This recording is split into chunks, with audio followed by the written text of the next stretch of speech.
येथील शासकीय रुग्णालयात रुग्णांच्या मृत्यूची घटना अत्यंत वेदनादायी आहे. सदरची घटना शासनानं अत्यंत गांभीर्यानं घेतली असून सखोल चौकशी करण्यासाठी आरोग्य संचालकांच्या अध्यक्षतेखाली समिती नेमली जाईल. समितीचा अहवाल येईल त्यानुसार पुढील कारवाई करण्यात येईल, असं मुख्यमंत्री एकनाथ शिंदे यांनी सांगितलं. शिंदे म्हणाले की ठाणे येथील रुग्णालयात घडलेली रुग्णांच्या मृत्यूची घटना दुर्दैवी आहे. रुग्णालय प्रशासनानं दिलेल्या माहितीनुसार यातील काही रुग्ण हे अत्यंत क्रिटिकल स्थितीत दाखल झाले होते. काही रुग्ण खासगी रुग्णालयातूनही संदर्भित झाले होते. वेगवेगळ्या प्रकारच्या आजारानं वेगवेगळ्या दिवशी सदरचे रुग्ण या ठिकाणी दाखल झाले होते. या अत्यंत वेदनादायी घटनेबद्दल सार्वजनिक आरोग्य मंत्री तानाजी सावंत यांच्याशीही बोलणं झालं असून ठाणे जिल्ह्याचे पालकमंत्री शंभूराजे देसाई आरोग्य यंत्रणेच्या सातत्यानं संपर्कात आहेत.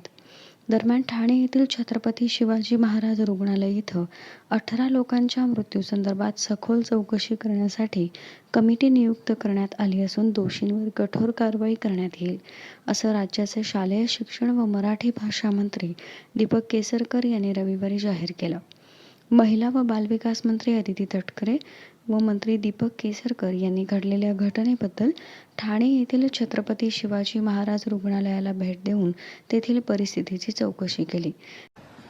And if they are natural deaths, then also what additionally could be done so that those people could also be saved. But beyond a certain point, if the illness goes beyond control, then it depends whether he could recover, depending on the patient, his resisting power also.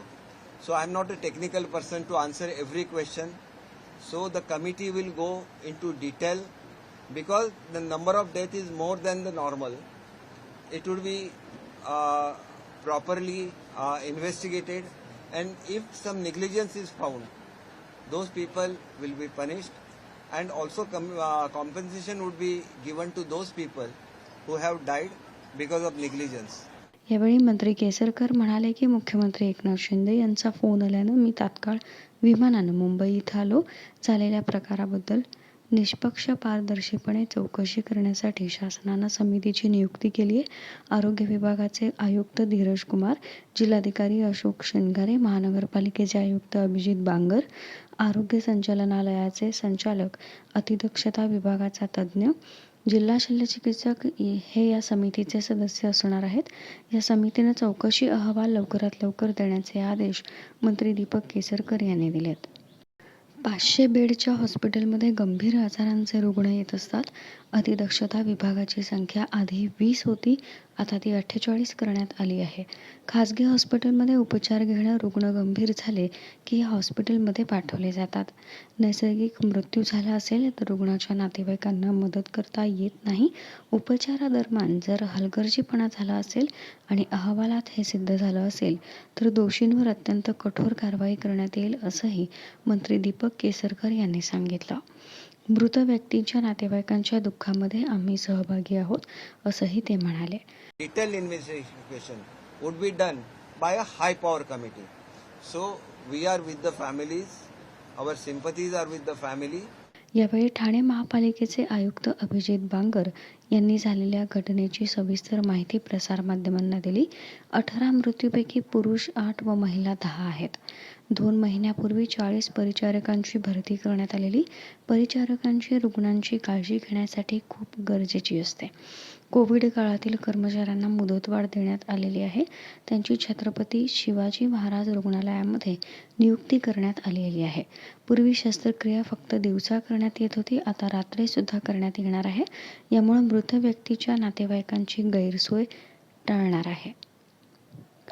जिल्हाधिकारी अशोक शिनगारे यांनी सांगितलं की ते स्वतः मुख्यमंत्री व पालकमंत्री यांच्यात सतत संपर्कात असून त्यांच्या निर्देशाप्रमाणे आवश्यक ती कार्यवाही करण्यात येत आहे. मृत व्यक्तीच्या नातेवाईकांची गैरसोय होणार नाही याकडे कटाक्षानं लक्ष दिलं जात आहे. 45 घंटों में 18 डेथ्स रिपोर्ट हुए हैं, जिसमें जो अगर इनका प्लेस ऑफ ओरिजिन अगर हमने देखा तो ठाणे में से 6 पेशेंट आए थे और कल्याण में से 4, शाहपुर से 3, भिवंडी, उल्लासनगर, गोवंडी, मुंबई, साकीनाका, यहाँ से एक पेशेंट और एक अननोन पेशेंट यहाँ पे आया था. So this is certainly an unfortunate event. इसका अगर प्रिलिमिनरी जो ट्रीटमेंट दिया गया था, जा रहा था, उसका डायग्नोसिस देखा गया.